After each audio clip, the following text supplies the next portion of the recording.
Welcome, welcome, welcome, everybody. I'm Luscious Balzac from FJRD. Uh, Joining me today is. Care to Uh, introduce yourself? Hi, I'm Zane. I'm from 2D20. More specifically, I'm competing on Clan Sabergoose this tournament. Nice. Pleasure to have you.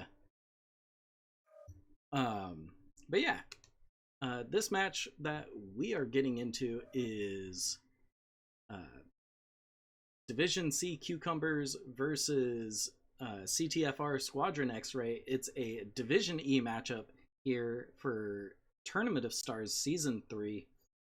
For those of you who do not know what Tournament of Stars is, it's a player-run tournament. It's a 5v5, single point conquest, and some special rules are that the first drop is a 3 set of duels. Right, it starts off with a 1v1 followed by two 2v2s. Some other special rules are that legendary mechs are allowed. Now, only legendary mechs that can be bought with MC are allowed, right? So, omnipods for, say, Scale shot. yeah, scale shot is allowed. What are some of the not allowed ones? You have is the executioner allowed yet? I don't believe so. I know the Irby is allowed. Yeah. Um, the Bull Shark and all its variants aren't allowed. Yes. And I Correct. think that's the big one. Oh, wait, no, the Stone Rhino legendary is still Oh, banned. the Axum. Yeah. Yeah. Yeah. But yeah, also, another thing to note about Tournament of Stars is that it's clan only mechs. This does include the, let's call them 2C versions. Like there's the Annihilator Hero, or the Special Annihilator that's clan tech, that's allowed. Yes. Similarly, the Wolfhound clan is allowed. Yes. Alrighty, looks like both players are ready. Um, so, Zane, you had a question earlier. Okay, so we'll probably see the build, um, but there's a build that's been running around for the Adder Warthog. And how would you pronounce the weapon on that build? Heavy machine gun. Yes, it's 14 heavy machine guns and nothing else. No. AP Goss. So some folks pronounce it Gauss. I actually find I switch pronunciation depending on the weapon. Hmm. Like I'll call it an AP Gauss, but I'll also call a Hag a Hyper Assault Gauss. Interesting. There's no internal consistency to it. I will probably end up using both over the course of this cast. Well, I look forward to it. But let's get into the proper scene. This is command. Eliminate all enemies. So no yeah, matter the starting cost. off, we have the trial match, which is Hunchback 2CAs that are sporting 6 ER Meads and 2 large pulses. Right off the bat, players are getting shots off. Iba at 98%, Amarok at 99%. Ooh. You know what? Hey Zane, are you hovering over a mech by chance? I am hovering over the blue one. You're hovering over That's what I'm blue? rocking. Great, because I'm hovering over red right now. How's Amarok looking? He's taken a couple shots to the CT, and his arm has opened up, although none of the weapons in the trial mech are actually arm mounted, so we should see the players burn those off as shields. Yes. Good. Looks like Iba going up onto the center archway right now. Yeah, the mechs do have a jump jet, so you can kind of pop turret, but it is only one jump jet. Oh, that's the torso open on our mark.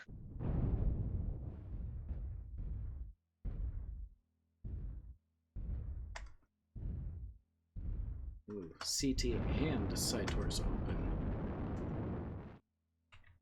Yeah, Iba has been doing very well on his trades here. Yeah, Or their trades, rather. Iba's CT is now open. And it looks like Amarok lost that side torso, so he's at a heat disadvantage and a weapon disadvantage. And now a life disadvantage. Yeah, there's definitely a life disadvantage now. Oh boy. Publish stats. Go ahead and take a look at those stats while I update the scoreboard. So it's 352 damage from Alba compared to 245 for Armok. And that sort of matches what we had seen a lot in the internals, at least at 2D20, that the player that twists better seems to win the duel a lot of the time. Yeah, because they're absorbing more damage into those arms that are meant to be used as meat shields. Yeah. Makes sense. Now we have a whole mess of switching to do. Yep. Both pilots are going to switch sides, and we switch server.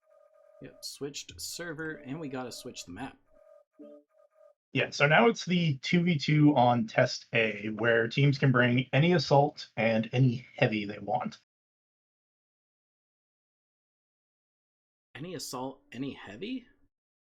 Yeah, that sounds about right. Been seeing lots of riflemen. Yeah. Stone Rhino has been another popular choice from what we've seen internally. Gotcha. Okay. I know that during the FJRD Rangers versus Potato Carry Society, there was definitely a Stone Rhino on this map. I mean, I know what my pocket pick. I'm not the up. Neither team is going to bring it, but I know what I want to see.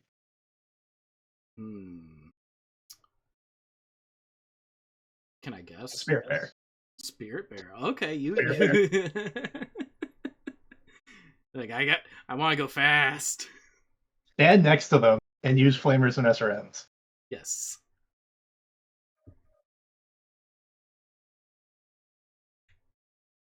Team 1 is locked.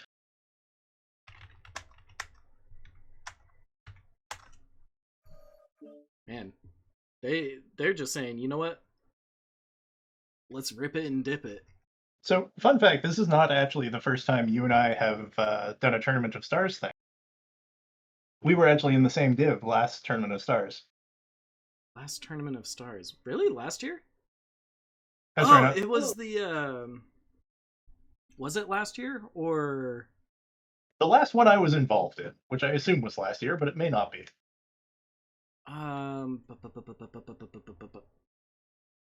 Honestly, I've been through my fair share of comp. Command, eliminate all enemies, team no leads just kind of go in one ear, out the other at this point. So we have a very ranged deck from Conflit de Territoire Français, Cauterizer in a Direwolf A, and Valkyrie in a Nightjar B. Nice. What are the loadouts? The Nightjar is boasting 5 Clan AC5s, and the Direwolf is on 7 AC5s. So AC5s. Yeah, over here on Division C Cucumber's side, we have Prometheus TNO in a Nightjar Jade Kite, sporting 6 Ultra AC2s, and Shade in a Stone Rhino 4 with an Ultra AC5, 2 Ultra 10s, and an Ultra 20. So it looks like he just wants to get into, mid to brawl range. I guess he's more of a brawl push kind of build. It almost looks more like a deterrent. Like with all those Ultra 2s, you almost seem like you're expecting the Nightjar to just farm the Op 4. And then if you get pushed, it's like, oh hey, here's a pocket Stone Rhino. Yeah. Tricky, tricky, tricky.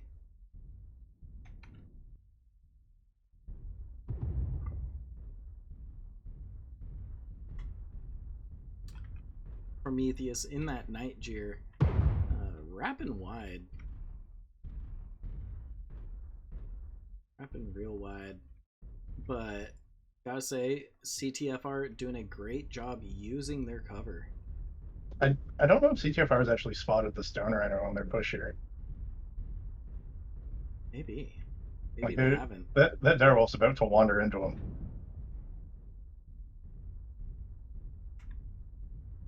I'm gonna click on Cauterizer just to watch the armor. So we're about to have an engagement here. Stand still. It's calm before the fight. There we go. So looks like Shade's primary target might have been It was Valkyrie. His left leg's open and yellow. Oof. Oh, and now his CT's or his torso's open and yellow. Nice. Cauterizer almost got headshotted there. Oh, that'll feel good if you can actually pull it off. Oh yeah. CT open, yellow. Looks like Cauterizer powered down. No bueno. We need you to pull through. Powered And that's down. the open CT for Valkyrie. Yeah. And it's cherry red. That's one touch. UAV just went up by Shade, so they have sight on Valkyrie. Come they in. know Control the surface. take the Can CT. anyone read? And that's going to be a Division C Cucumbers win, 2-0. Yeah, I have to wonder to what degree pilots are optimizing builds for the 1v1s. Because when you think about it, a lot of the assumptions you make when you're building a mech for quick play or even for comp, you can toss those right out the window. Mm-hmm.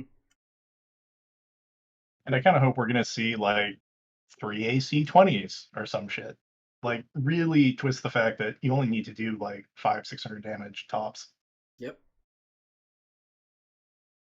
Yeah, speaking of 500-600 damage, that's about the range that Division C Cucumbers hold. And I think I forgot to to switch the sides on the whoops, on the scoreboard.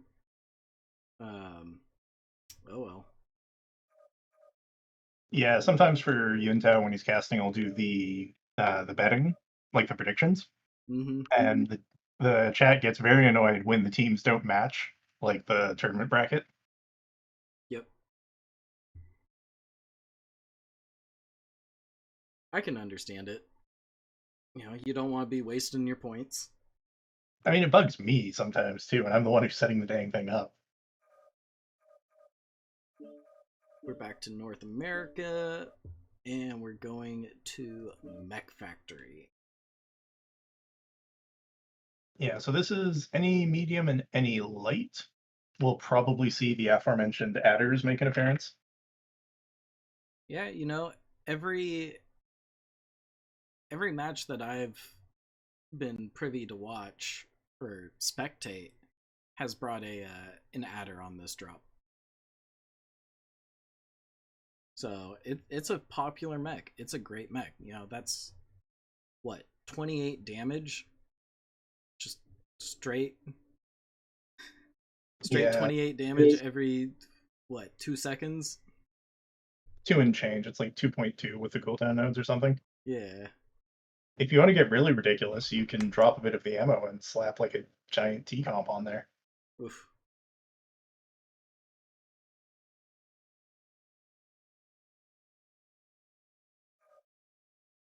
Yeah, I don't know. Quick play. I would take the ammo over a T comp. Oh yeah, quick play for sure. But comp, comp, I don't know. Like, I I mean, that's part of what I just love about comp in general, is that you can optimize builds to a degree that you can't necessarily in quick play, because you just have so much more foreknowledge of what the fight's going to be. Mm-hmm. And sometimes, like what we're going to see next week, you're fighting over parts of the map that never get fought over in quick play. Yep. just a heads up, I'm going to be over on blue team side. Okay, I will rush over to red. So we have a Huntsman packet for Alpha Raster, which is almost assuredly going to be SRMs, and then Tryhard Edgelord in a Incubus SA. Are legends allowed in the duels? The packet is just a hero. I don't know about the SA. However, Uh, legends are not allowed in the duels. Okay, so then, okay, Goodnight made a mistake. Brought a Viper scale shot. This is command. Eliminate all enemies, no matter the cost. Yeah. Big whoopsie. Anyways, not gonna dwell on that. Let's just watch the match. Explorer here brought a Adder Warthog, 14 AP Goss, no laser. Tryhard's Incubus has 2 small pulse, SRM-18, and 3 heavy machine guns. Nice.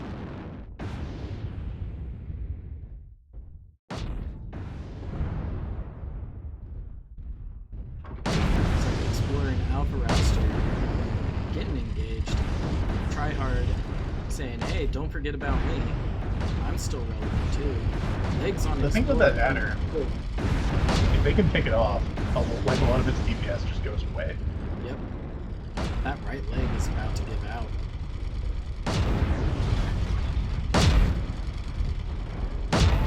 Try hard, Edgelord goes down. We're experiencing some losses. Don't get sloppy out there. And it does take the leg off the Adder, though.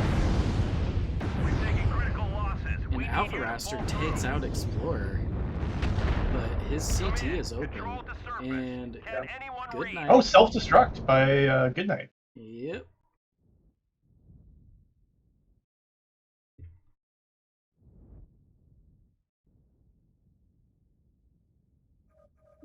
And just gonna publish those stats.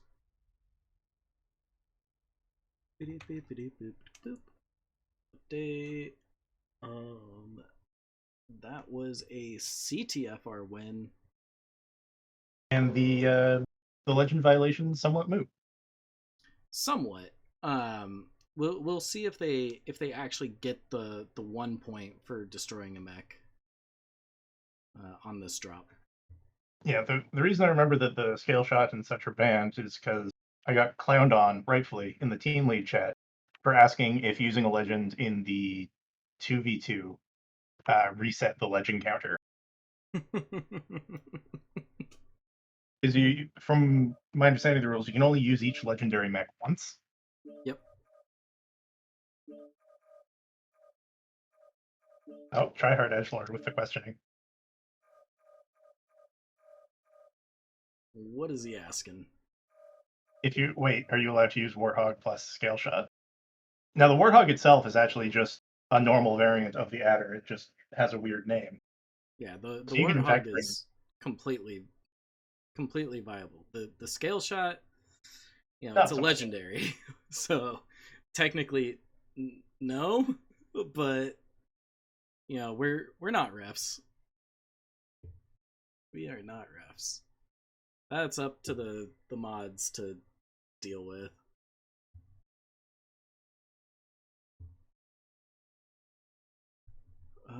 Let's see. What else do I need to do?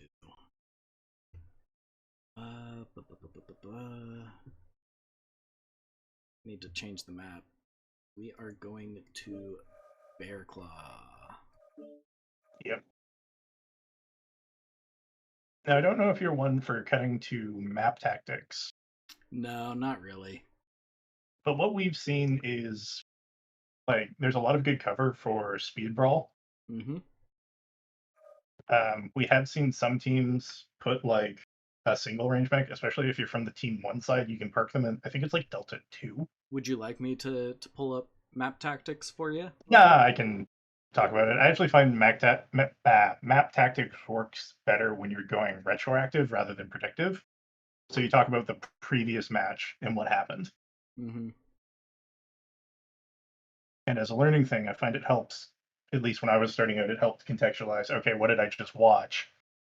here's somebody breaking it down on the map tactics, as opposed to a prediction, which may very well just, I can get things wrong.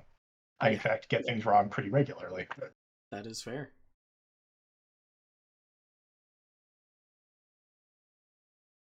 Ooh.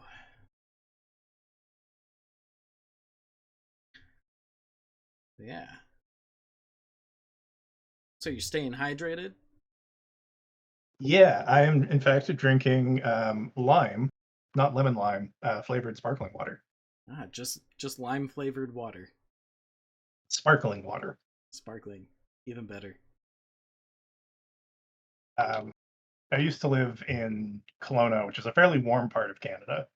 And I realized I was going through about a case of sparkling water a week in the summer, which prompted me to get a SodaStream, and I have very much enjoyed using it. Haha, product placement. Sponsor, get at me, SodaStream. I need the sponsorship.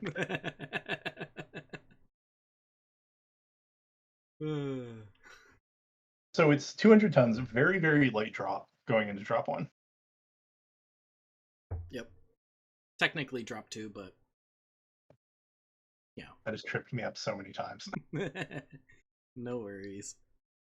Do you expect to see anything other than sort of speed brawl here? T2 locked. Honestly, no, not really.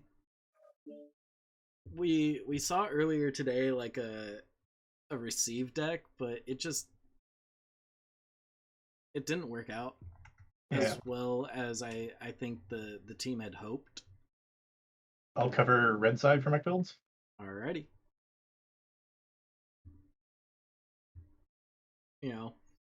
So I think that maybe teams further on today will kind of notice what had happened with that receive. If they were planning on doing a receive themselves, they might look at it again and try to make some changes to their drop deck, to their positioning.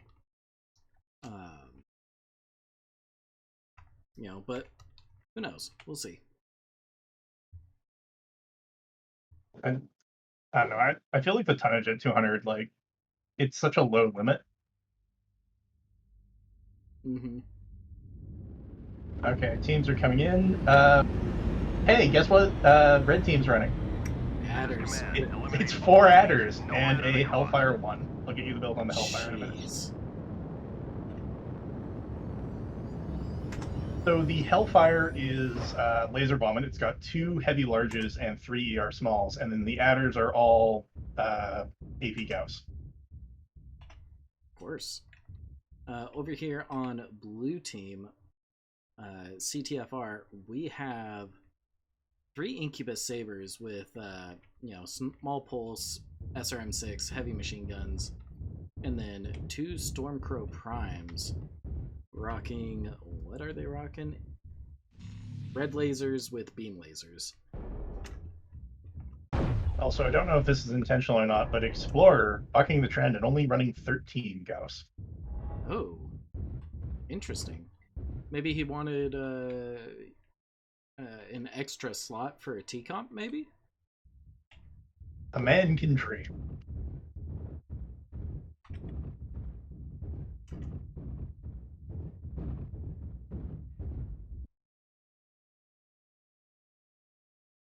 Yeah, right now... No shoot.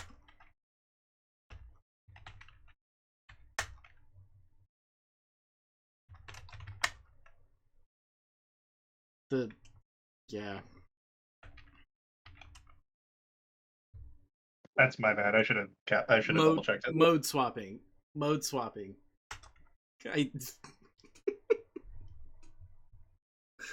I was like, yeah, did I do everything? Yeah, I think so. Forget to swap the mode. Jeez. 25% of the enemies are eliminated. For all the grief that last year's format, where you had to schedule the 1v1 separately from your match gave us, The enemies are half depleted. at least there was less swapping on the matches. We need you to pull through. Yes.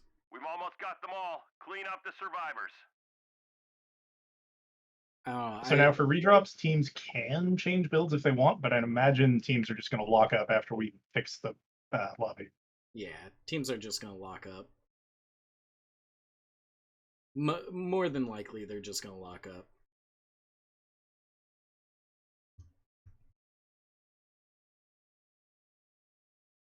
Because the drop is light enough that, like, giving away what it is you're doing, like, you already know that both teams are going for kills. Yeah. Also, I looked it up in the rule book. So the penalty for for forfeiting a match is you effectively lose 2-0 or 5-0 if it's a drop 2 or later. They get 0 points for that duel, and then they'll lose 500 from their winnings at the end of the tournament. Oh. Interesting.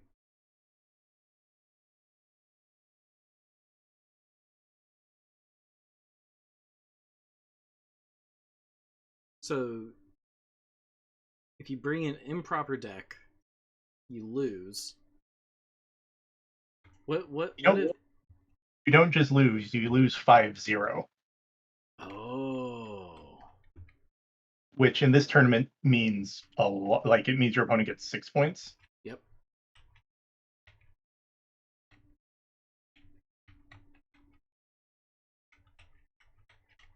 Yeah, no, that's a hefty amount to lose. But I mean, it's not like 6 points is. I guess it would be 3 points for the duel, not 6 points. Well, still, you know, if it ended up being on one of the 5v5 drops, you know, it's pretty significant. It's significant, but it's not something that you can't make up for in later rounds, you know? The big thing I remember is that last Tournament of Stars had a very similar scoring system. Despite going like 1-4 or 2-3, we actually ended up in second in our division or something like that, because pretty much all of our losses were 5-4. Yep. Sounds about right. And yeah, Division C Cucumbers just running it straight back. Yep, same with CTFR. Taking the same pathing. You can tell that they've drilled this. They know their path. They know what they're doing. It doesn't matter that they know what the enemy team is bringing.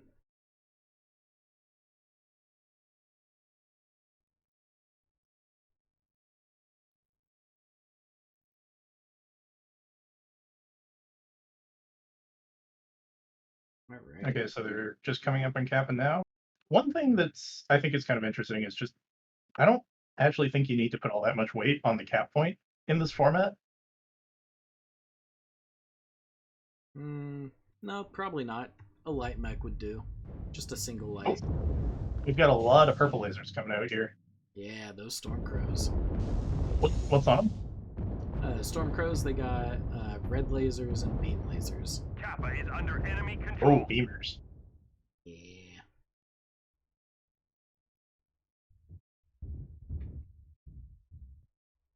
Yeah, the adder's scuttling quickly into the caves to get away from those. I would too. You only have a finite amount of armor. You can't be burning it. But it's on the Frenchman here to charge in. Yeah, because Cucumbers does have the cap point. Sorry, I was spacing on their name for a moment there. You know, Right after I say, oh yeah, cap point's not important, we see Dipsy Cucumbers showing why you play the cap point. Yeah. I mean, you can sit here and trade from the cap point up until maybe the 5-minute mark, maybe maybe 5.5 minutes, I think, is the I'd, absolute minimum that you'd want. I'd go with 6 on Bearclaw. The map is deceptively big. It is deceptively big. However, depending on how many of your lights stay alive. So Armok is kind of losing these trades, mostly just because he's trading into 2 beamers. Yeah, these Stormcrows are just fresh. Yeah. Where do you come down on the beam laser now that this is kind of its first? I don't think it's literally its first, but it kind of feels like its first comp outing. I never really played with beam lasers all that much. I personally haven't played comp all year so far. I've just been focused on casting. However, I do enjoy seeing new weapons that have been added be used in comp, because it shows that the comp players are sitting there and trying to show the Incubi have started their push that they have. And Therax here, is he does he spot the incubuses? Secret Agent Therax, they don't spot him. Therax, where's your motion sensors? The seismic sensors. Explorer getting legged right off rip. Now it's just devolved into a full-on brawl. Cauterizer goes So Harold is getting focused down by... Therax goes down. Herod's down. Good night. Next call target. Yep. And Good Night goes down. All that's left is Amarok. And that was just... Once they actually called the push, that was really, really nicely pushed by Squadron X-Ray. Oh yeah, that was tight. So yeah, they definitely have more than enough time to go out and cap. The speed of these sabers, they'll get to Theta, Gamma, Epsilon. They can send a Stormcrow back towards Sigma. I think Alibaba might actually be legged. Yeah, he's legged. But Alpha roster here is not. But I think once they grab the 4 caps, the game will end. Pepsi, Gamma. They're just accelerating the win at this point. Yep.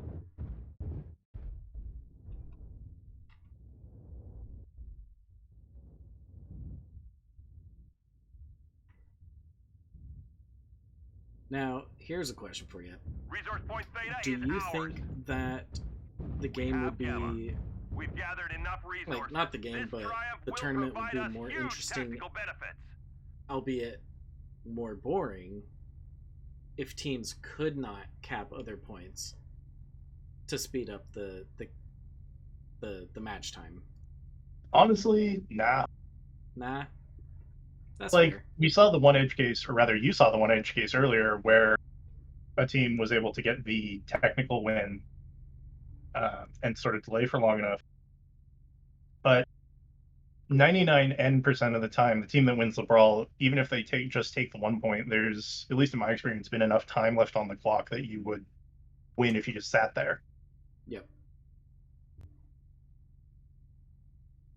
That is fair.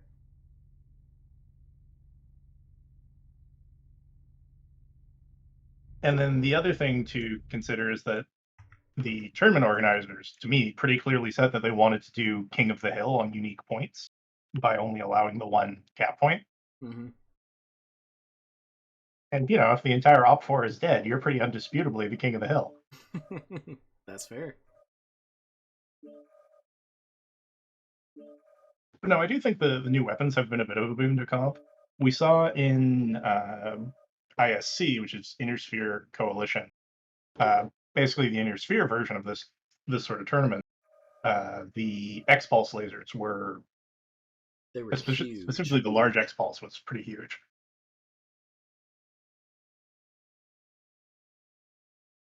Like, man, when teams started busting out those X-Pulses, first reaction was like, yeah, okay. But then you actually start seeing how much work they do, and just everybody was running them. I mean, I guess for CS23, that was their first big comp outing. Yeah. For the X pulses, and people saw the large pulses do massive work. So I think everybody was still just riding that high. I don't think it's a universal one for one, because like the first thing I did was take all of my inner sphere medium like pulse max and switch out the pulse lasers for X pulse lasers and just sort of see what happens. Mm-hmm. And I'm kind of glad that the AP Gauss and the Hags and the plasma cannons and the proto auto cannons, the new clan weapons, there isn't that clear like complete strip one for one. But I've definitely seen some spicy builds in quick play that are running plasma cannons and like proto 5s or proto 8s.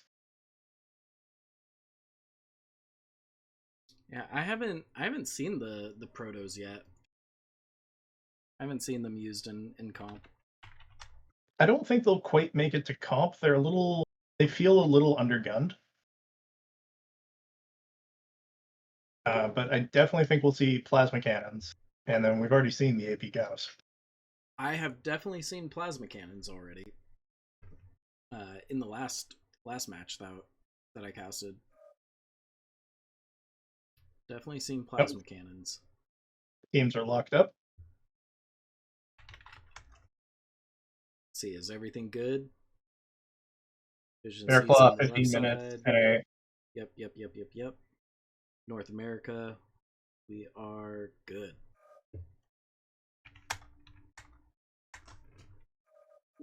Let's get it.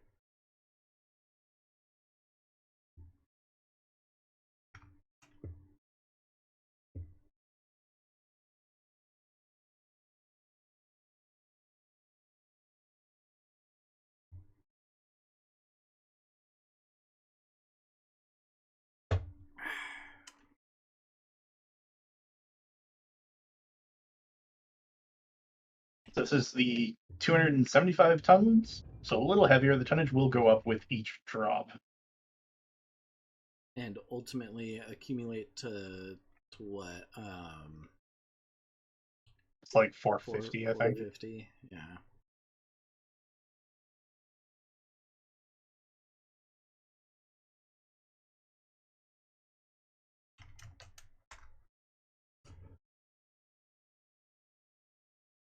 Personally, I think the most interesting drop is the 325. For me, it's a tie between this one and the 325, I think.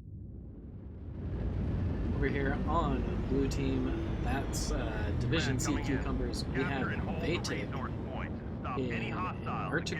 1. So that's going to be a CERN bomber. Yes, it is. We got a bunch of linebackers. CERN bomber with red lasers. Red laser on Therax. Shade in a second CERN bomber, Arctic Wolf 1. What do you So a bit of a there, mixed receive for red team. They've got a pair of Vipers running AP Gauss and lasers. And then they have these very brawly Mad Dogs that are running Clan 20s. Ooh, okay. And then finally, to cap it all off, they have a Scroll, the Onion 2C hero, which is an LBX-20, a large pulse laser, and an ER-PPC. I wonder, did Dipsy Cucumber's little push through the inner ramp get spotted? I think they did. So. That's why the Frenchman sent why I should call them Squadron X-ray and not the Frenchman. Yeah, CTFR X-ray something. But that's why you would send the Viper. Yep. And you can see CTFR is grouping up. They're waiting until I think Cucumbers have committed to the point, and then they're probably just going to brawl out through the ramp.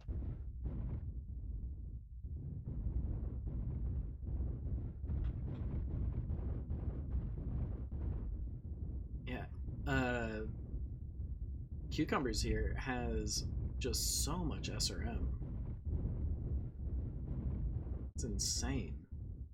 I mean, that's why you bring the linebackers, right? Yeah. It's either you bring the linebackers for SRMs or red lasers.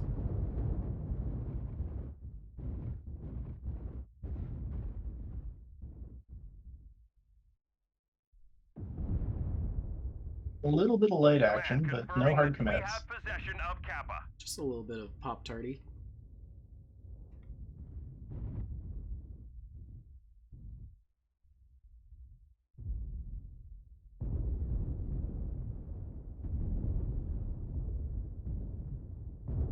Looks like Valkyrie trying to poke around the side, you know, trying to see if he can spot anything. They might just be content to let the Vipers trade here.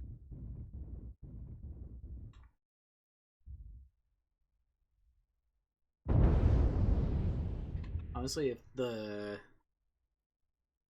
the Mad Dogs can you know, close the distance a little bit. LBX 40, yeah. Yeah.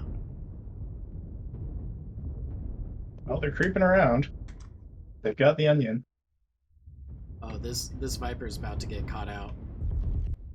Yep. Around! Turn around! Dipsy Cucumbers deciding to try and go in for the back shots, trying to get around CTFR here. Therax caught out in the front, is able to pull back to his team. Titus Eats Q the gets leg for licked. it. Titus Q goes down. Shade 03 almost down. Never mind, he is down. Good And now night they're in the jumping back on of the Therax. Cauterizer. Tryhard Edgelord in the back of Therax. Down went Cauterizer. Therax is down. All that remains for Division C Cucumbers is Vatic in Arctic Wolf 1 and Goodnight in a linebacker. Looks like It's up against a fresh Mad Dog, though. Oof.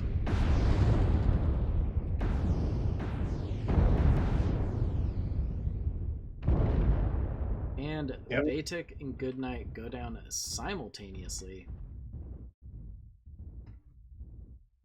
Yeah, send the Legged Vipers to go sit on Kappa, send the Mad Dog out towards Theta, then I don't know. Epsi. Is Epsi It the was a red- closest one? Yeah. Or no, yeah, Epsi and Theta. Or sorry, Kappa and Theta. Because Theta's the center point that the Mad Dog is running towards. Yeah. Honestly, though, really good discipline from CTFR there to turn around and engage when the Viper got jumped on. Oh yeah.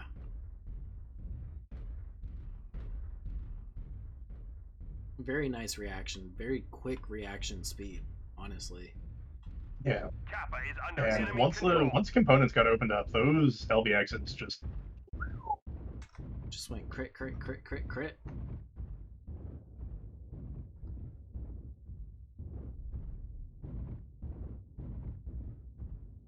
Theta is controlled by the enemy.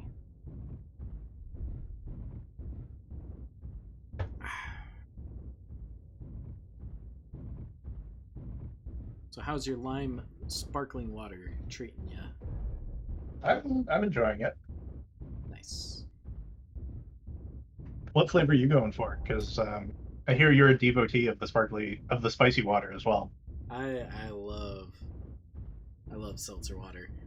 Currently, I'm drinking orange vanilla sparkling water.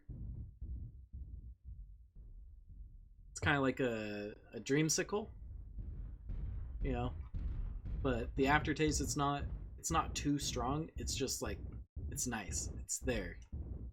It's like I you felt that had. way about I had a root beer one once. Ooh. Okay. It really tasted like when you drink the melted ice after a real root beer. Okay. And as soon as the cap points tick over 100 for CTFR, it will jump out here. Yep. what, another 4 seconds? Yep. The enemy has capped enough Ta-da. resources. We've failed. And that's a CTFR win. What, 5-2? Yeah. 5-2. And I'm gonna update scorecard.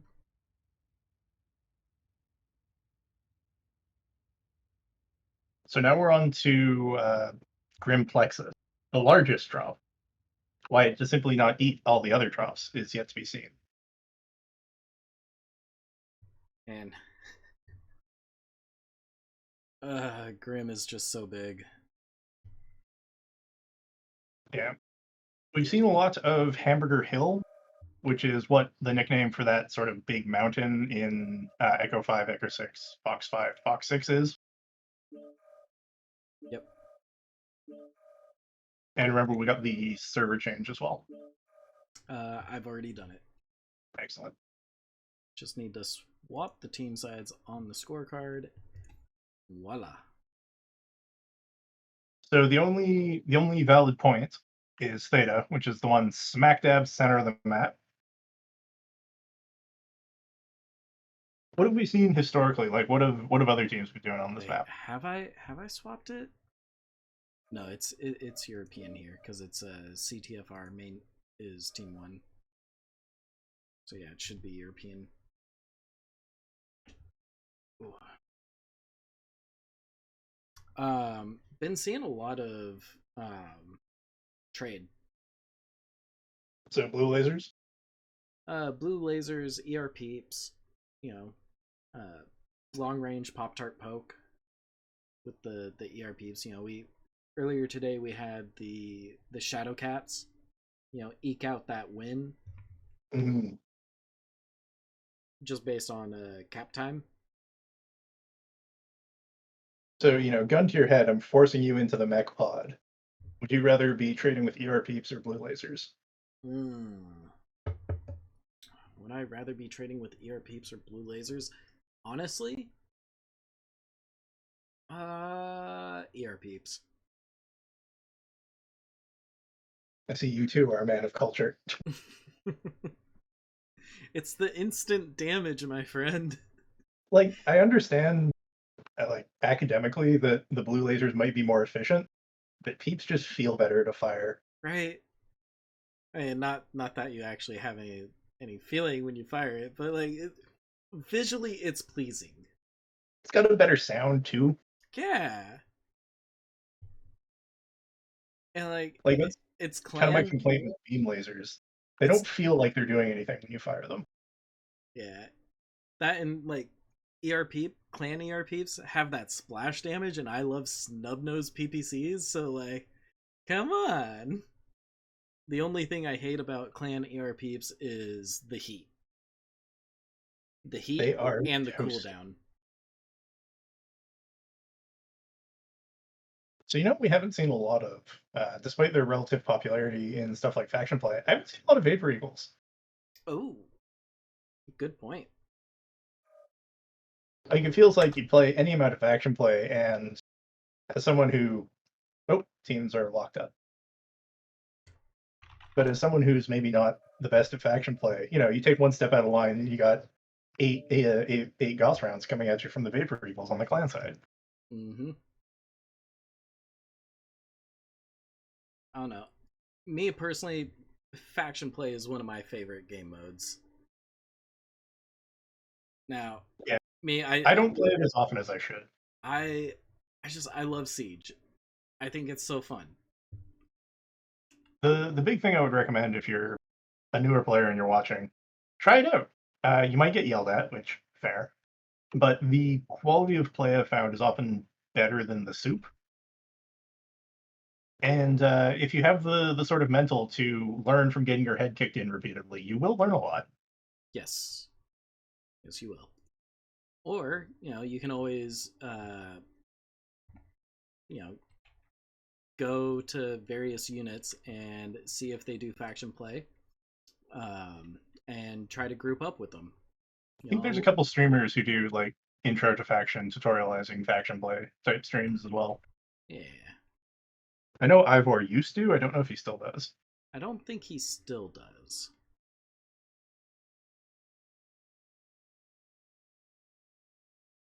But And hey, like I found my unit from somebody enjoyable to play with in quick play. Like maybe that's how you find your unit.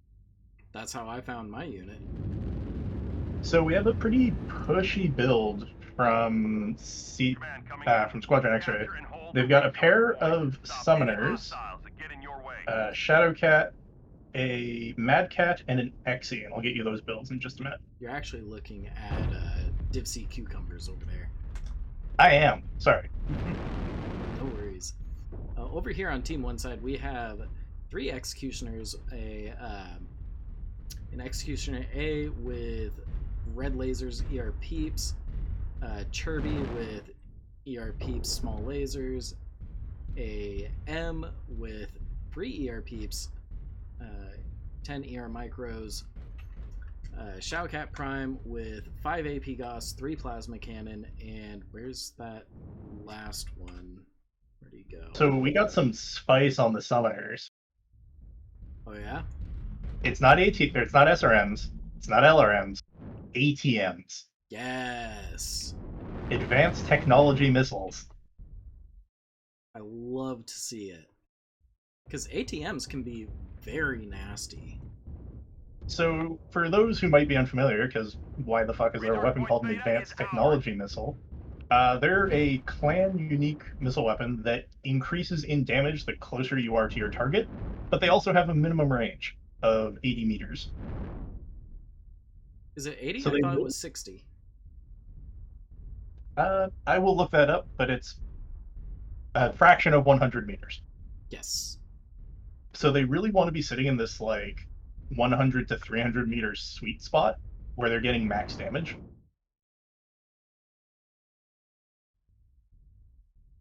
So And, fun fact, with a bit of practice, you can dummy fire them. That is true. They are stream fired, and they do fire in a relatively flat, straight line. So I have a question for you. What do you call this big center platform thingy that everybody loves to either run over or rotate around in quick play? Oh, it's City. City? Yeah, so like the area east of Theta, where both teams are sort of poking around, and then everybody blobs around in quick play. That's City. Okay. And then the buildings just south of Theta, that's Gas Station. Yes. And then, of course, we have the Shadowhawk up here on Hangar Hill. Ooh, Tryhard Edgelord about to get caught out by Therax here, maybe. Nope, never mind. Iba has him covered. So yeah, well, both the summoners do have light tags, so they should be able to get their locks relatively quickly. ATMs are really easy to punish by pop-tarting, because a lot of pilots aren't gonna put the hours into getting the skills to dummy fire them. Yep. Therax sending those ATMs out towards Iba. Yeah.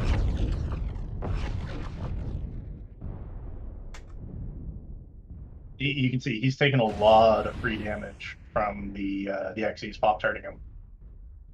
Yep.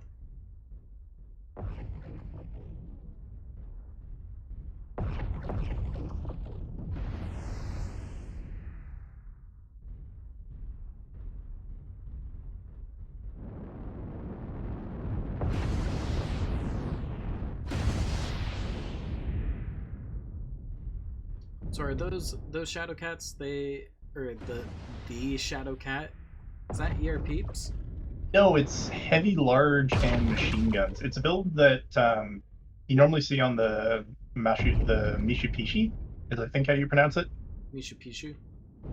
Yeah, no, not the Machu Picchu, because it's named after a Huron like sea panther. Ah, okay. Oh, and looks like is CTFR just going to engage here? They've got Therax well and bloody. Oh, they caught the Shadowcat. Yep. Prometheus TNO getting caught out. What is he at? 34%? How is he looking? He's Ooh, lost an arm there and goes a CT. CT.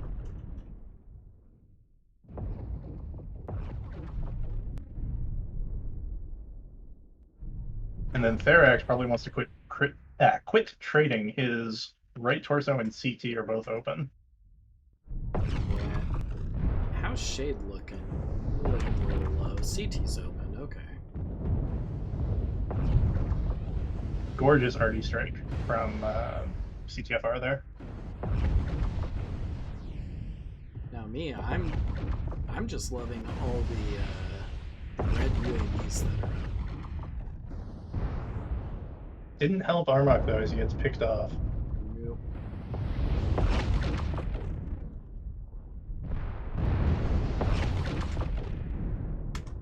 Tryhard Edgelord just punishing Vatic with those plasma cannons. Shade goes down. Next up on the block is Therax, but Iba goes down. Therax finally gets sent down. And So not Vatic quite goes down. the clean sweep by CTFR, We've but gathered enough resources.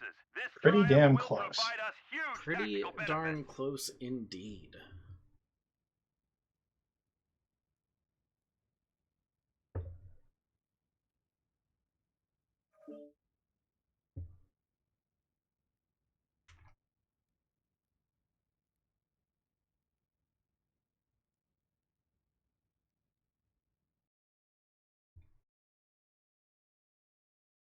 Man, Therax actually dropped 601 damage with those ATMs.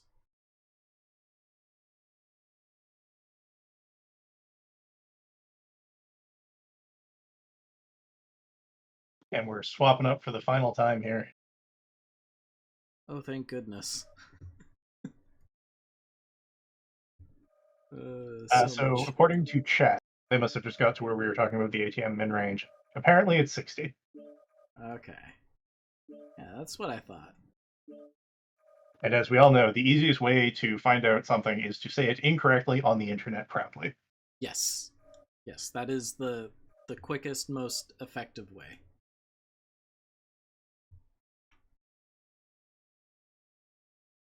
Just get instantly fact checked. Yep.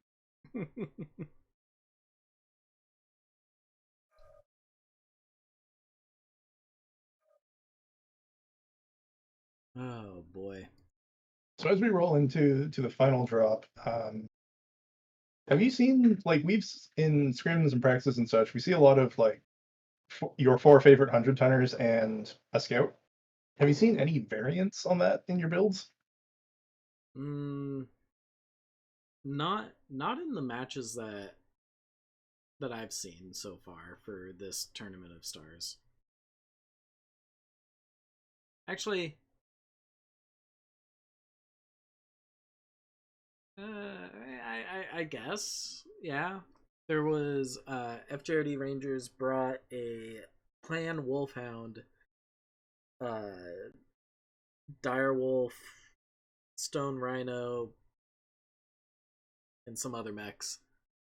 Forget exactly what they brought, but that was the gist of it. I mean, I feel like that's still 400 tonners and a scout, though. Yeah, basically. So neither team has used Kodiaks yet. Oh.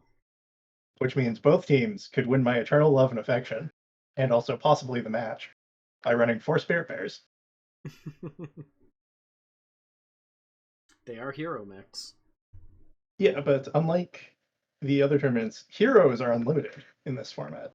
It's just the legends that are restricted. Yep.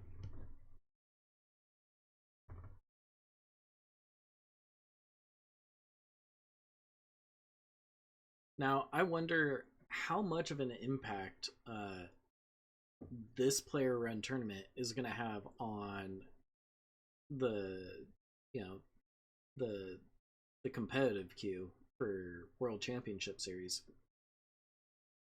Because right now we're toying with the idea of allowing legendary mechs to be used in comp. So I would be shocked if someone from PGI isn't keeping like half an eye on the comp meta. In fact, I know they are because of the whole Cauldron thing. That's fair. But as to the decision of whether legendary mechs are allowed, I do think PGI is always going to take a greedier, for lack of a better word, stance, where like it doesn't matter. One of the rules we've always set for comp, or that has always been set for comp, is that the mech has to be available in the game client. Yep. Whereas I know last World Championship Series there was like you could run, I think it was the War Emu, which was cash only at the time. You could run legendary mechs during the competitive queue. You could not run them during the top 12. Yeah.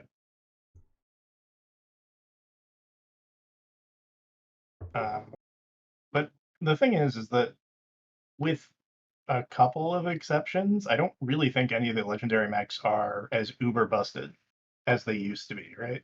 Yeah. Both teams are locked. Alrighty. Just double checking. Yep, everything looks good. On my end, at least.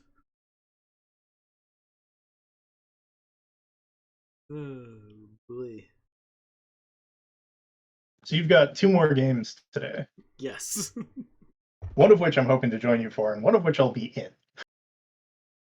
I mean, let's see. I gotta look at this. We'll have to DoorDash you like a pizza and some beer or something. Maybe. No, I got curry downstairs. Ooh. Yeah. Curry's a strong pick. Hey, man. I know what I like, okay? No, there's not great like takeout curry where I'm at, but there's definitely some good curry restaurants. Mm-hmm. Unless you like butter chicken pizza, then there's takeout curry. Well, seeing as you're not a part of the next drop, feel free to stick around for the next cast if you I want. will happily stick around for the next cast. Sweet. And I'm waiting on what I think is going to be Red Side. Red Side should If be not, up I will towards jet over to Kappa. Red Side.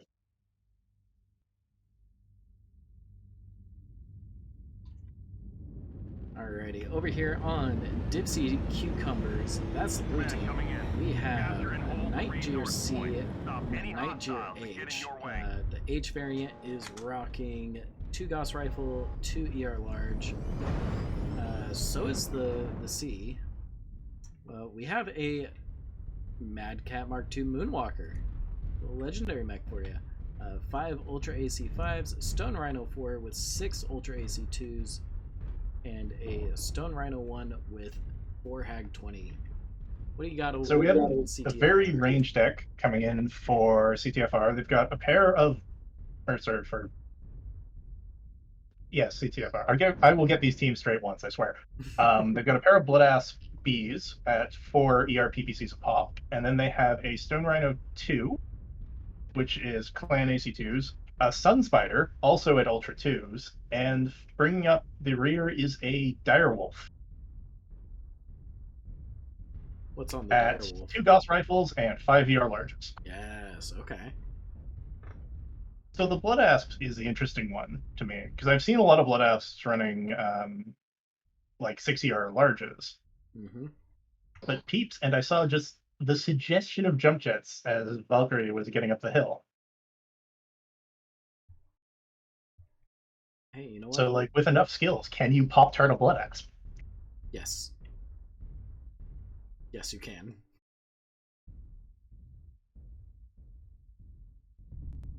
Those mounts are honestly ridiculously high. So yeah, you they're pretty.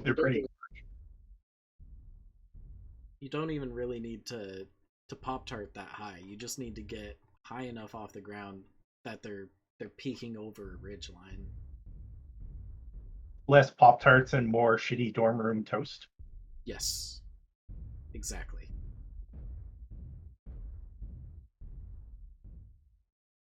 Now, thing is, I kind of like the range trade from CTFR here. I feel like cucumbers are a lot more mid-rangey with all those AC5s. Yeah, but they are trying to move those AC5s into a position where they're useful. Yeah, they're sneaking through the city, but those blood asses have got. I say they've got an open eye on them, but they just took a lot of AC5 fire. That would be AC2 from the Stone Rhino. Yeah, like they did not win that trade. Yeah, no, looking at the armor of the Stone Rhino versus the armor of the Blood Asps, no.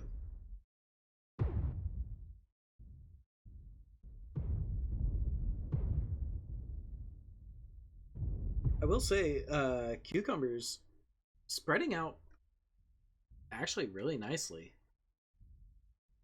Mhm.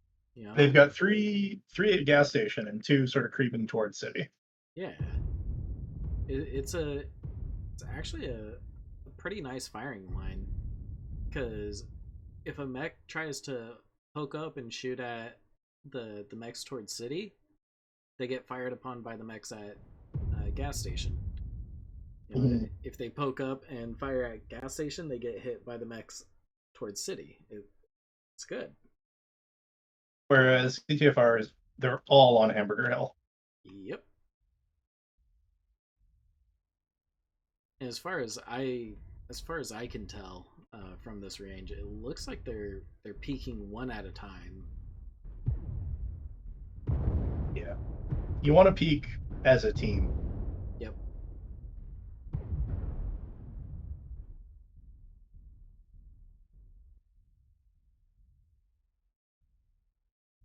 The other thing is that on the cucumber side, they've got the Nightjeer able to do the sort of pop tarting, Mm-hmm. whereas the blood asps they're not really in a position to do the pop tarting. They're just range trading, and I think they're kind of suffering for it.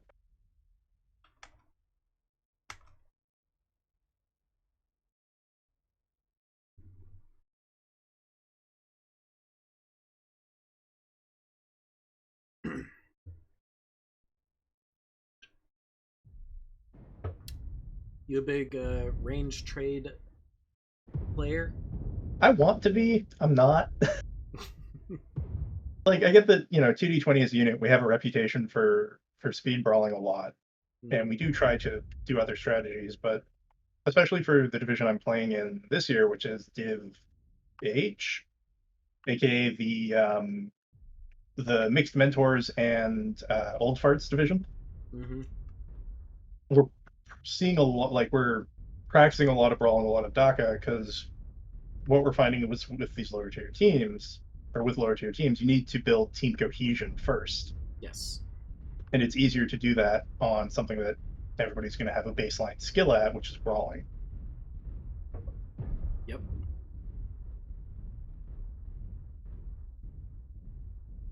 So some really nice positioning here. Cucumbers are sneaking the Moonwalker and the Stone Rhino around. That is. Yep. They're sneaking it around the city. Yeah. They're about to have open lines. Yep. What is that getting pummeled? Try hard edgelord.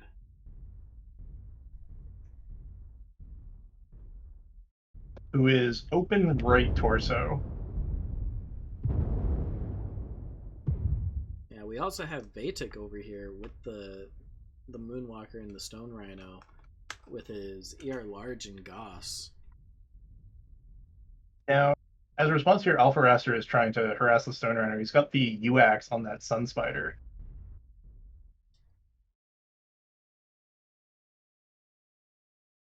Coming over here to look at Prometheus because it looks like he's getting a little beat up.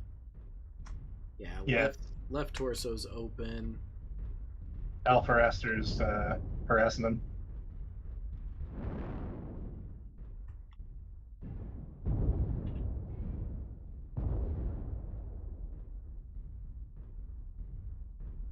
On the range side, on the far side though, Tryhard, Edgelord, and Valkyrie are just holding that flank. I don't think it goes well for them. I don't think it goes well for them either.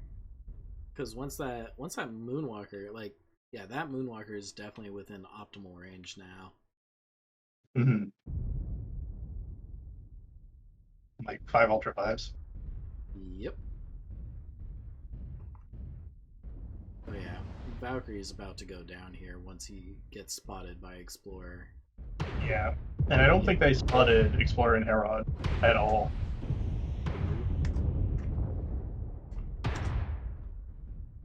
Left arm gets taken off of Valkyrie.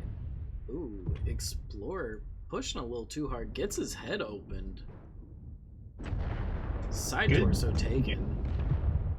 Oh! Explorer overheating. And Prometheus Tino went down to Alpha Aster. Wow. So we got kind of a 3v2 and a 2v1. Herod taking out Tryhard Edgelord. Now shifting his focus towards Valkyrie. Their axe goes down. Valkyrie goes down. So Cauterizer, and then Cauterizer is looking to trade with the Nightjar, or Valtex Nightjar, but Herod is just holding off Alpha Aster and McSeeks as they're coming out from gas station.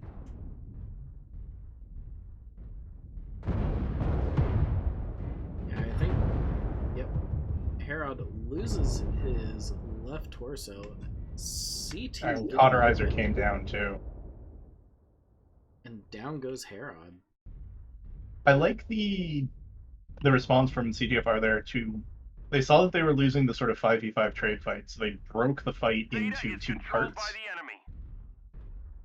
with sending Alpha Aster over to harangue Prometheus, and they were able to win the 2 ensuing fights and pick up the match.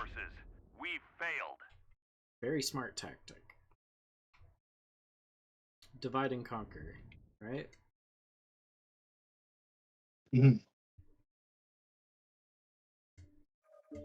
And that'll be the last match, or the last drop for this match. I just want to see if anybody. 730 damage for Herod in that Stone Rhino, by the way. Sheesh. And then 748 for Alpha Aster and the Sun Spider.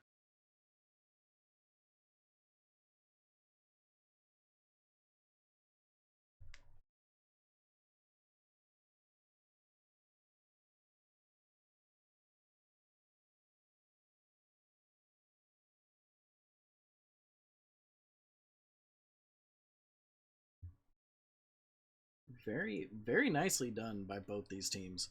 Real quick question: do you remember who won Drop 4? I put the match ID in the thingy. Ah, awesome. I don't remember who won off the top of my head, but the match ID is on the sheet. Yeah, I have 1 point unaccounted for on the casting sheet. Is it maybe with the forfeit? No. Okay. No, I forgot to put a W in one of the win columns. Oh well. Scores are basically what you see, viewers. Cucumbers with 9 points. Base.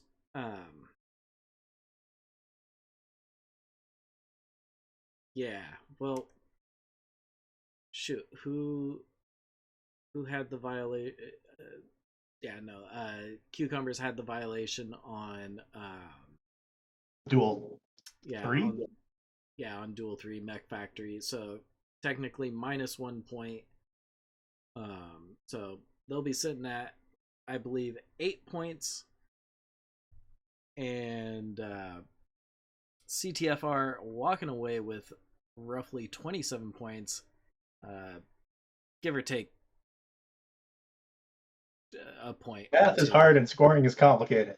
Yes. CTFR with a fairly commanding victory. Yes. Well, yeah, that was a lot of fun. Mm-hmm. Thank you everybody for coming out, supporting MWO Comp, supporting us casters. Thank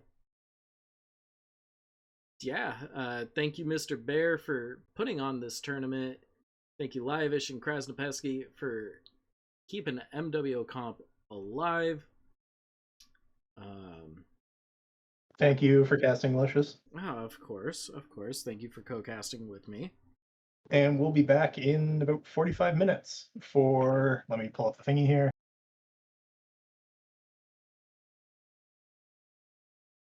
FJRD, Hyperion Rocket Raiders, and Operation Joke. Sweet. Alrighty. I expect nothing but the utmost bias from you, noted FJRD fanboy and member. I try to keep it, impartial on the casts. I will say, you guys, for me, won the logo game this year. Oh, thank you. With the single moms who work 2 jobs team logo. Oh, you're funny. That's KDCM. Oh. Well, alright. Backtrack what I just said about y'all winning the logo game. KDCM won the logo game. We all know you were talking about the CS23 logo game. Anyways, with that said, keep it luscious, folks. Come back in roughly 40 minutes. We'll see you then.